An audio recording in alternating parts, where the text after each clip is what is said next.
زهقت من مراتي وندمان على جوازي منها. كل يوم بسأل نفسي كان عقلك فين لما اتجوزت طليقة صاحبك؟ أنا 1000 واحدة تتمناني. هل فعلا صاحبي كان عنده حق ينفصل عنها؟ أنا عايز حل ومش عارف أعمل إيه. دي مشكلة زوج بيدور على حل مع مراته، وطبعا مش الانفصال لأن ده أسهل وأسرع حل أكيد. فيا ترى ليه زهق منها وبقى مش طايق حاجة؟ إيه اللي ممكن يعمله معاها غير إنه ينفصل؟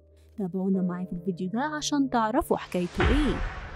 كان شايف مرات صاحبه الزوجة المثالية اللي مفيش زيها، لكن دي زي أخته ومرات أخوه، ما ينفعش يبصلها غير كده. بقى قلبه بقى يقوله حاجة وعقله يقوله حاجة تانية، لكن هو في كل مرة يشوفها عينيه تفضحه. وتعدي الأيام والسنين وتنفصل الزوجة عن صاحبه بعد ما خلفوا ولد لأسباب محدش يعرفها أكيد. وهنا بقى جاتله الفرصة ومبقاش عارف ياخد خطوة الجواز، يا ترى هتوافق ولا هترفض؟ وموقف صاحبه منه هيكون إيه؟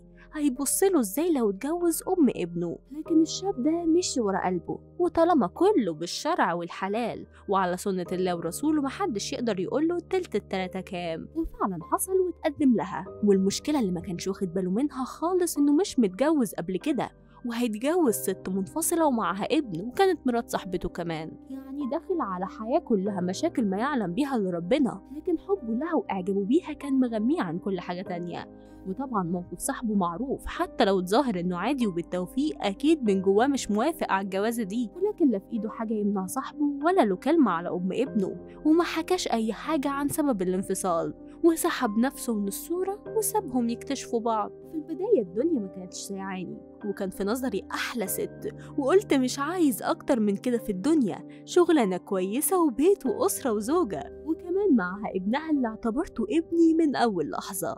لكن مع الوقت اكتشفت إني اتسرعت، وحسيت إني ساذج وغبي إن أتجوز واحدة منفصلة ومعاها ابنها. ليه أتجوز واحدة اتجوزت قبل كده وأنا لسه ما اتجوزتش وفي مركز مرموق و1000 واحدة تتمناني؟ فضل السؤال ده يدور في تفكيري طول الوقت. أنا ندمانة على جوازي منها، اتسرعت وما بصيتش للموضوع من زوايا أكبر. أعمل إيه؟ وعشان نوصل لحلول لازم نعرف ونحلل إيه سبب جوازه منها وندمه. هل علشان كانت مرات صاحبه، ولا عشان منفصلة ومعاها ابنها، ولا علشان ما بقتش مهتمية بنفسها فبقى زهقان منها؟ كل مشكلة وليها حل غير الانفصال أكيد.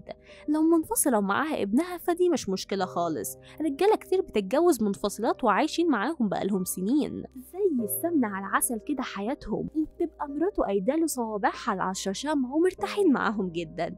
لكن الزوج ده شيطان، لعب لعبته معها صح، وإنها بتاعت حد تاني مش بتاعته، وده اللي تملك تفكيره. ليه ما تجوزش واحدة عمرها ما دخلت علاقة ونبدأ حياتنا نكتشف حاجات كتير سوا؟ وهنا بقى هو ركز على السلبيات، ما بصش لمميزات مراته المنفصلة اللي أكيد اتعلمت من تجربتها وبتحاول تتفادى أخطاء انفصالها. أكيد مش هين عليها كده انفصالها اللي فات. يعني لو هو زهقان منها ماديا من ناحية مظهرها فدي برضه مش مشكلة، ممكن يقترح عليها تغيير معين، يحجز لها مكان في سبا تروح تتدلع كده وتبسط نفسها، يجيب لها هدية لبس كتجديد، ياخدها ويسافر في حتة، يحجز لها أوضة حتى في فندق ويفصلوا شوية. مفيش أكتر من أفكار. أما لو عشان كانت مرات صاحبه فدي المشكلة من البداية اللي أكيد خسر صاحبه بسببها، واللي كان ممكن ما يتمش الجوازة بسببها كمان. وهنا الموضوع مش موضوع بتاعت حد تاني بس، دي مشكلة إنها كانت بتاعت صاحبه. الحقيقة إن كل راجل مفضلاته في الستات غير التاني، في اللي بيشوف المميزات بس وفي اللي بيركز على العيوب اللي بتظهر مع العشرة. انتوا بقى شايفين الزوج ده يعمل ايه ويتصرف ازاي؟ ولو انت مكانه ممكن تتجوز طريقة صاحبك، او انت هتوافقي تتجوزي صاحب طريقك؟ ازاي هتخططوا لحياتكم وتبدأوا فصل جديد؟